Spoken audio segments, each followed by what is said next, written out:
नमस्कार दोस्तों, हम फिर से लेकर आ चुके हैं आप लोगों के लिए शाम की सभी ताज़ा और बड़ी खबरें। फटाफट अंदाज में एक एक करके बताएंगे आपको आज देश और दुनिया से क्या बड़ी खबरें निकलकर सामने आ रही हैं। लेकिन उससे पहले एक नजर डाल लेते हैं सुर्खियों पर। आपको बता दो दोस्तों, त्रिपुरा में जी हाँ, दो फाक में बटी पार्टी। दरअसल विपुल देव के इस्तीफा देने के बाद भाजपाइयों में हड़कंप मच गया, एक दूसरे के खिलाफ ही होगा, कुर्सियां तोड़ी जा रही हैं। इसके बारे में आपको बताएंगे। वहीं पर अगली बिग ब्रेकिंग में हम आपको बताएंगे दोस्तों, आज भी ज्ञान व्यापी का सर्वे हुआ शुरू। जी हाँ, आपको बता दें अब तक जो यहाँ पर 50% सर्वे हुआ था कल, और अब जो है यहाँ पर 70% के आसपास सर्वे हो चुका है, लेकिन अब तक कुछ नहीं मिला। इसके बारे में भी बताएंगे। वहीं पर उद्धव ठाकरे का बीजेपी के ऊपर बड़ा हमला, बोले इनका बस नहीं चले वरना ये दाऊद को भी टिकट देकर उसको जो है बिल्कुल क्लीन चिट दे दे। वहीं पर अगली बड़ी खबर में हम आपको बताएंगे दोस्तों, देश गेहूं के आर्थिक संकट से जूझ रहा है, लेकिन हमारे देश की सरकार मंदिर और मस्जिदों पर लोगों को उलझा रही है। वहीं पर किसान नेता राकेश टिकैत का बड़ा ऐलान, बोले फिलहाल देश में कमी हुई है। जी आपकी बात दोस्तों, अनाज बेहद ज्यादा कम। इसके बारे में भी आपको बताएंगे। वहीं पर आचार्य प्रमोद का बड़ा बयान, बोले अगर राहुल गांधी कमान नहीं संभालना चाहते तो प्रियंका वाड्रा को बनाओ अध्यक्ष। इसके बारे में भी आपको बताएंगे। वहीं पर दोस्तों, कांग्रेस के चिंतन शिविर से आखिर भाजपा क्यों है परेशान, क्यों बीजेपी को लग रहा है कि 2024 में जाएगी सत्ता हाथ से, इसके बारे में भी आपको बताएंगे। वहीं पर अगली बड़ी खबर में हम आपको बताएंगे दोस्तों, सोनू नाम के बच्चे ने खोली नीतीश सरकार की पोल, बोले सरकारी स्कूलों में कोई शिक्षा नहीं मिलती। जी हाँ, खुद वहां के स्कूल वालों को ही इंग्लिश पढ़ना नहीं आती। इसके बारे में भी आपको बताएंगे। वहीं पर अगले बड़े खबर में हम आपको बताएंगे दोस्तों, प्रधानमंत्री नरेंद्र मोदी की बुक का अजीत अंजुम ने उड़ाया मजाक। अजीत अंजुम सर ने खोल दी पोल। जी हाँ, दरअसल आपको बताएंगे दोस्तों, मोदी सरकार की जो 2020 बुक है उसमें क्या लिखा है और क्यों मोदी सरकार का उनके ही नेताओं ने बखान किया है, जबकि दोस्तों दूसरी बुकों ने क्या लिखा है ये भी हम आपको आगे बताएंगे। वहीं पर अगली बड़ी खबर में हम आपको बताएंगे दोस्तों, असदुद्दीन ओवैसी का बड़ा ऐलान, बोले फिलहाल मस्जिद हमारी थी और हमारी ही रहेगी, सिर्फ लोगों को भटकाने की कोशिश की जा रही है।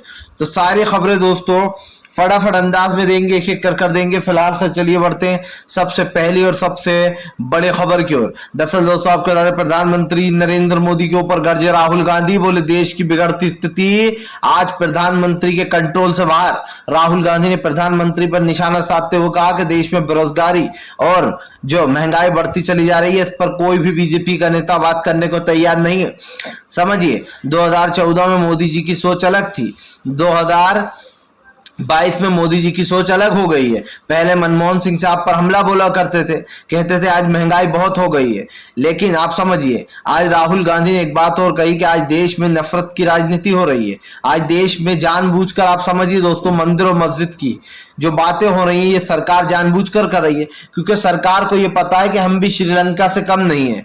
श्रीलंका में दोस्तों आप समझिए जो हालात बने थे आज वही हालात हमारे देश में बनते चले जा रहा है, और सरकार इस बात से अनजान है। सरकार ने जिस तरीके से लापरवाही दिखाई है ये देखकर सच में बहुत ही बुरा लग रहा है, आम जनता को भी बुरा लग रहा है। देश की बिगड़ती स्थिति ये कहती है दोस्तों कि सरकार जो कर रही है उसके ऊपर तो सवाल उठ ही रहे हैं, लेकिन आप समझिए आज जो देश में हो रहा है वो भी आपके सामने है। फिलहाल ये बात तो साफ हो जाती है कि सरकार ने अब देश की जनता के बारे में सोचना छोड़ दिया। राहुल गांधी यहीं पर नहीं रुके। राहुल गांधी ने कहा कि अगर देश में नफरत की राजनीति करना बहुत आसान होता है, लेकिन लोगों को एकजुट करना बहुत ही मुश्किल है। राहुल ने कहा कि आज हमें नफरत को छोड़कर भाईचारे की तरफ देखना चाहिए। आज देश में बढ़ती नफरत को खत्म करने के लिए सबको एकजुट होना होगा। राहुल गांधी ने साफ साफ कहा है कि आने वाले समय में इस चिंतन शिविर से आप समझिए दोस्तों पूरी भाजपा को टेंशन होने वाली है। यह साफ हो जाता है कि कांग्रेस प्यार बढ़ाओ अभियान चला रही है। भारतीय जनता पार्टी नफरत फैलाए लेकिन कांग्रेस प्यार फैलाएगी, और दोस्तों कहते हैं नफरत से बड़ा प्यार होता है, और आने वाले समय में ये आपको दिखाई भी देगा।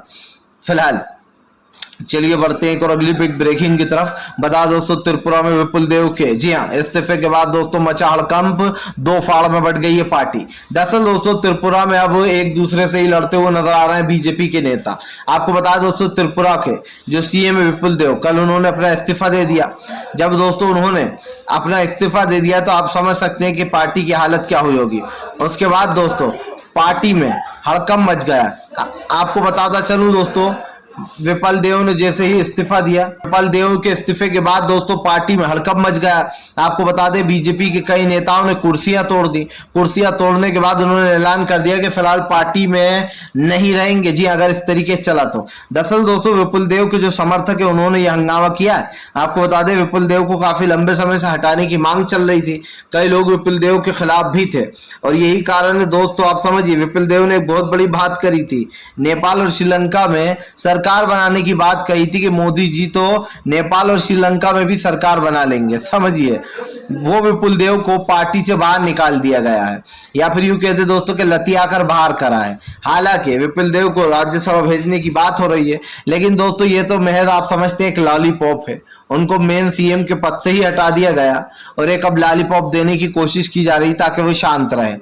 समझ में ये नहीं आ रहा है दोस्तों कि इस वक्त जो हुआ है वो आपके और हमारे सामने है। भारतीय जनता पार्टी ने विपुल देव को पूरी तरीके से बर्खास्त कर दिया है, लेकिन सवाल फिर से वही उठता है दोस्तों कि बीजेपी में जब भी दो फाड़ मचने लगती है तो बीजेपी कुछ ना कुछ लॉलीपॉप देकर बच्चे की तरह विपक्ष को चुप कराने का काम करती है। आप देखिए आज इनके पास पैसा है, इसीलिए इस तरीके तो साफ दिखाई दे रहा है कि फिलहाल जिस तरीके से ये सरकार चल रही थी त्रिपुरा की, इसको लेकर सवाल भी उठ रहे थे। ऐसे पहले भी पार्टी के कई नेता बागी हो गए थे, बागी होने के साथ साथ सरकार के ऊपर सवाल भी खड़े कर दिए थे। अब ये सवाल फिर से हमें वही याद दिला रहा है दोस्तों जो उस वक्त होता था, आज भी सरकार में वही सब हो रहा है। तो इस बात को झुटलाया नहीं जा सकता कि बीजेपी में दोस्तों कहीं ना कहीं देश में एक जो स्थिति बना दी है बीजेपी ने वो देश की जनता के सर के ऊपर से जा रही है। फिलहाल चलिए बढ़ते हैं एक और अगली ब्रेकिंग की तरफ। बता दोस्तों अगली जो बड़ी खबर निकल कर आ रही है, असदुद्दीन ओवैसी का बड़ा ऐलान, बोले ज्ञान व्यापी मस्जिद हमारी थी, हमारी है और हमारी ही रहेगी, कोई सबूत मिलने वाला नहीं, ये सिर्फ बीजेपी का ढोंग है।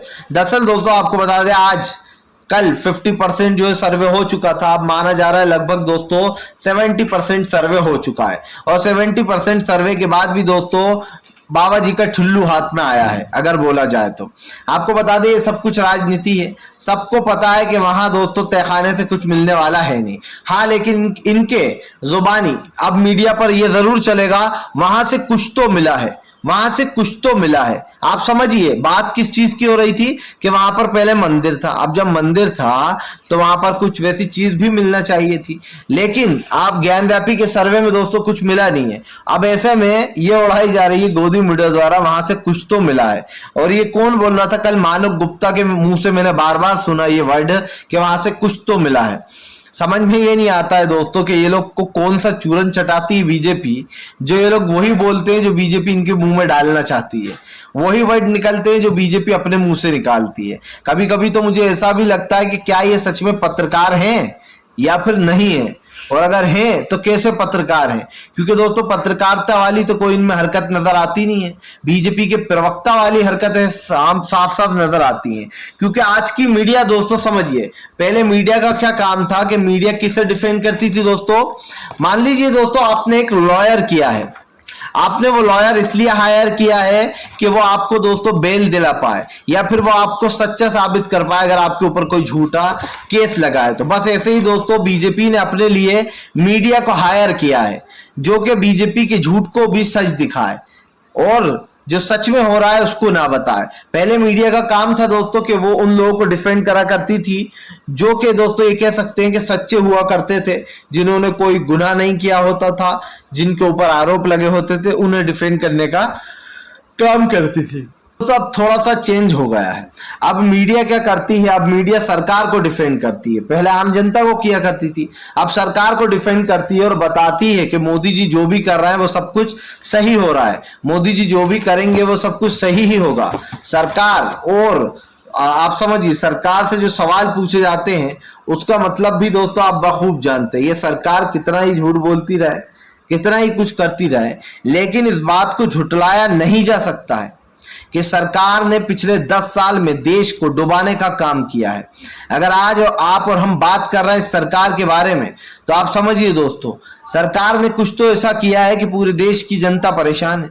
देश में बढ़ती महंगाई के बारे में कोई बात नहीं कर रहा है, मीडिया को साफ सूंघा है। बात हो रही है ज्ञानव्यापी मस्जिद पर, समझिए अयोध्या राम मंदिर पर, और भी विश्वनाथ काशी जो मथुरा शाही का ईदगाह है उस पर जानबूझकर ताजमहल, कुतुब मीनार, मस्जिदें, इन सबको टारगेट किया जा रहा है। जो मुस्लिम नाम है उनको टारगेट किया जा रहा है कि भाई यहाँ पर कुतुब का नाम है, इसको हटा दो, यहाँ पर ताजमहल है, शाहजहां की पहचान, इसको हटा दो। मतलब मुसलमानों के खिलाफ इतनी घृणा फैला दो लोगों के मन में। हिंदू संगठनों को ये ऑर्डर दिया गया है, बजरंग दल के लोगों को यह ऑर्डर दिया गया है कि आम जनता को ऐसा बताओ जैसे कि तुम आम नागरिक ही हो और मुसलमानों का विरोध कर रहा हो, जबकि ये लोग कौन है आप भी अच्छे से जानते। चलिए बढ़ते हैं एक और अगली एक ब्रेकिंग की तरफ। बता दोस्तों अगली जो बड़ी खबर निकल कर आ रही है आपको बता दोस्तों, कांग्रेस के चिंतन शिविर से बीजेपी हुई परेशान। क्या 2024 में हार का डर सताने लगा है बीजेपी को?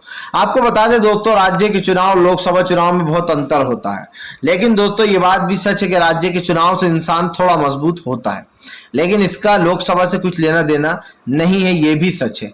अब दोस्तों सबसे बड़ी बात, लोकसभा चुनाव के लिए कांग्रेस ने 2024 के लिए अपना मास्टर प्लान पूरी तरीके से दोस्तों ऑन कर लिया है। ये आप अच्छे से जानते हैं कि प्रशांत किशोर ने कांग्रेस को कुछ सजेशन दिए हैं जिसे कांग्रेस दोस्तों अप्लाई कर रही है। इस बात को झुटलाया नहीं जा सकता कि प्रशांत किशोर ने जो कांग्रेस को बताया है, कांग्रेस उस चीज को अप्लाई कर रही है। प्रशांत किशोर के साथ दोस्तों मनु गोलू, ये दोस्तों ये भी बीजेपी से ही आए हैं, और जब ये बीजेपी से निकल कर आए दोस्तों तो आपको बता दें ये भी प्रशांत किशोर के राइट हैंड रह चुके हैं। इन्होंने अभी कांग्रेस ज्वाइन की थी दोस्तों।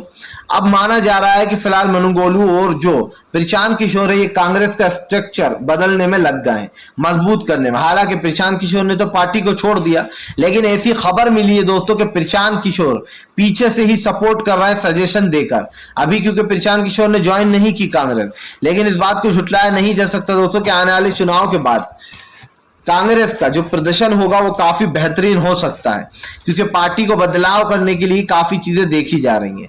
लेकिन दोस्तों जमीनी स्तर पर भी ये जरूरी है कि कांग्रेस ऐसे दिग्गजों को उतारे चुनाव में जिनको दोस्तों बिना देखे वोट मिल जाते हो, नाम से ही भले ही वो प्रचार भी ना करें। आपने देखा होगा दोस्तों, इससे पहले एक चीज थी, ओपी राजभर ने दोस्तों जब अखिलेश यादव ने उनको चुना और दोस्तों जमूराबाद सीट से जब ओपी राजभर खड़े हुए तो दोस्तों एक दिन आप समझिए, एक दिन भी ओपी राजभर ने वहां जाकर वोट नहीं मांगे अपने लोगों से। और ओपी राजभर के ऊपर जब लोग ये कहने लगे कि सर आप तो वहां जाकर प्रचार ही नहीं कर रहा है, आपको कैसे वोट मिलेंगे, आप अपने ही गढ़ में नहीं जा रहा है जमूराबाद में और आप कह रहा हो कि आपको वोट मिलेंगे, तब दोस्तों ओपी राजभर के ऊपर सबने सवाल उठाए थे कि इनको ओवर कॉन्फिडेंस है और ये अपनी गलती के कारण एसपी को भी ले डूबेंगे। लेकिन दोस्तों हुआ कुछ उल्टा ही। मैंने कहा था कि अगर आप जनता के लिए काम करते हो दोस्तों, तो अगर आप एक भी दिन वहां प्रचार करने नहीं जाओगे तब भी जनता आपको वोट देगी कि ये हमारा आदमी है, हम जो कहते हैं वो काम करता है। और यही कारण था दोस्तों जो ओपी राजभर ने बिना प्रचार करे भारी बहुमत से वो जो यहाँ पर चुनाव जीता। ओपी राजभर को लोग पसंद करते हैं उनके वहां पर गढ़ में जमूराबाद में, और इसीलिए उनको दोस्तों जमकर वोट भी मिले। सवाल फिर से वही दोस्तों कि ओपी राजभर को जमकर वोट तो मिले ही, लेकिन ओपी राजभर ने यह साबित कर दिया कि बिना प्रचार करे भी अगर आप जनता के लिए काम करते हो तो वो आपको वोट जरूर देंगे। इस बात को दोस्तों आप और हम कितना ही झुठला लें, ये बात सच्ची रहेगी और ये सच है। तो ये बात तो साफ हो गई है दोस्तों कि फिलहाल भारतीय जनता पार्टी को सीखना चाहिए और खास करके कांग्रेस को भी सीखना चाहिए कि ऐसे दिग्गजों को उतारना चाहिए जो कि दोस्तों जमीनी स्तर पर मजबूत हैं। जैसे कि मान लीजिए दोस्तों आपके सामने दो ऑप्शन है, आपको दो लोग दिखाए जाएंगे कि आपके दांत में मान लीजिए दर्द है। एक तरफ दोस्तों एक ऐसा डेंटिस्ट है जिसको आप पहचानते नहीं जो कि झोला छाप है, दूसरा डेंटिस्ट ऐसा है दोस्तों जिसका एक ब्रांड है जिसको आप जानते हो कि नहीं ये ब्रांड है और ये डेंटिस्ट से मुझे इसका नाम है इस डॉक्टर का, इससे ही कराना चाहिए इलाज। तो जाहिर सी बात है आप उस नामी के पास ही जाओगे, आप उस झोला छाप के पास नहीं जाओगे। यही कारण दोस्तों जो कि कांग्रेस जब अपने प्रत्याशियों को उतारती है तो कांग्रेस दोस्तों ज्यादा सोचती नहीं है, वो ऐसे प्रत्याशियों को उतार देती है जिनका मनोबल बहुत कमजोर होता है, जनता में जिनकी पॉपुलैरिटी कमजोर होती है। और यही कारण होता है जो कांग्रेस दोस्तों चुनाव आए दिन हार रही थी।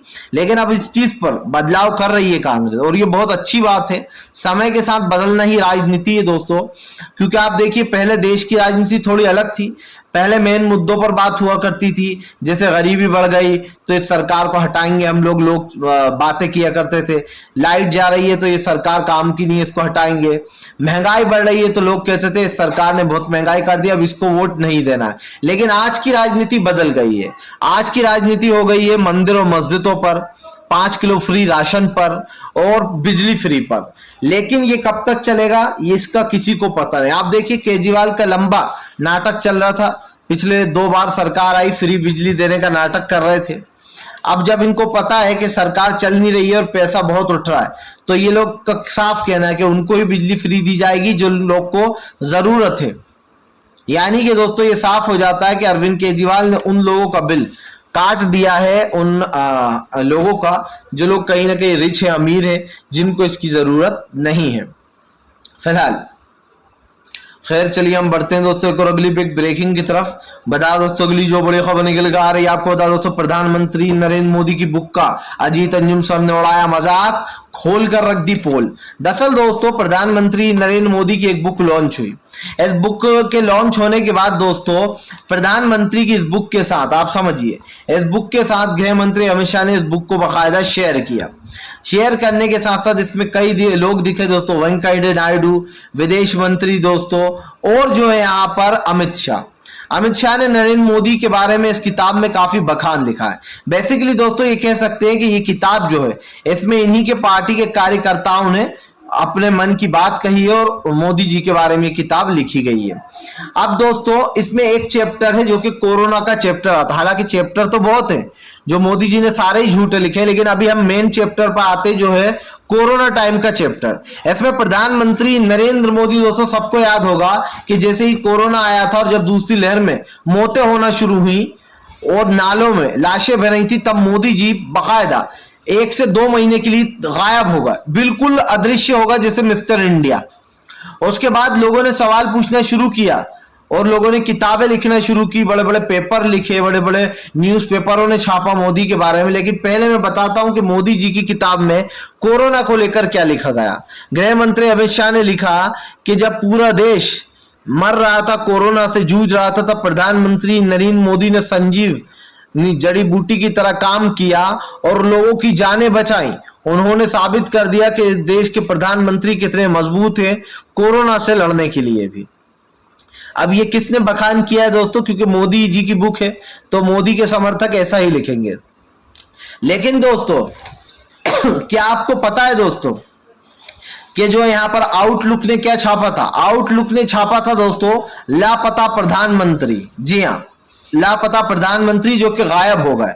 न्यूज टुडे ने, जो टुडे आती है दोस्तों बहुत बड़ी मैगजीन है, उसने छापा था लापता प्रधानमंत्री। जी हां, और भी कई बड़ी बड़ी मैगजीन थी दोस्तों जिन्होंने ये साफ साफ कहा था कि इस देश में सरकार का कुछ लेना देना ही नहीं है। लापता सरकार, गायब सरकार, केयरलेस प्रधानमंत्री, जी हां अदृश्य प्रधानमंत्री, इस तरीके की कई बुक्स और दोस्तों आपको बता दें न्यूज़पेपर इर्द गिर्द घूम रहे थे और मोदी सरकार की जमकर जगह जगह आलोचनाएं हो रही थी। तो ये कहना गलत नहीं होगा कि देश के प्रधानमंत्री को लोगों ने एक तरीके से दोस्तों बायकॉट कर दिया था। ये सोचकर भी कर दिया था कि देश में जो हालात थे उसके लिए प्रधानमंत्री जिम्मेदार थे, हैं और रहेंगे। ये बात आज भी लोगों को याद है और कल भी याद रहेगी। जिन लोगों ने दोस्तों अपनों को खोया था वो कभी नहीं भूल सकते कि कोरोना की दूसरी लहर कितनी भयावह और भयानक थी। उसमें दोस्तों ना ही बेड थे, ना ही वेंटिलेटर कहीं मिल रहे थे, ऑक्सीजन की इतनी कमी थी कि लोगों की जमकर मौतें हुई। जो अभी आंकड़ा सामने आया था उसमें 57 यानी कि 47 लाख मौतें हुई है कोरोना के कारण, जबकि नरेंद्र मोदी ने महज 1 लाख का आसपास बताया था यह आंकड़ा। तो ये साबित हो जाता है कि सरकार अपनी नाकामी छुपा रही थी, लेकिन उन लोगों ने उनकी नाकामी को उजागर कर दिया है। तो सरकार को ये समझना चाहिए कि देश की बिगड़ती परिस्थितियों की जिम्मेदार ये सरकार है और आम जनता के ऊपर ही ये बोझ फूटता है। सरकार हमेशा बचकर रहती है लेकिन आम जनता दोस्तों हमेशा परेशान हो जाती है। तो ये बात तो साबित हो जाती है कि देश की बिगड़ती स्थिति की जिम्मेदार प्रधानमंत्री नरेंद्र मोदी की सरकार है। फिलहाल दोस्तों वीडियो अच्छा लगे लाइक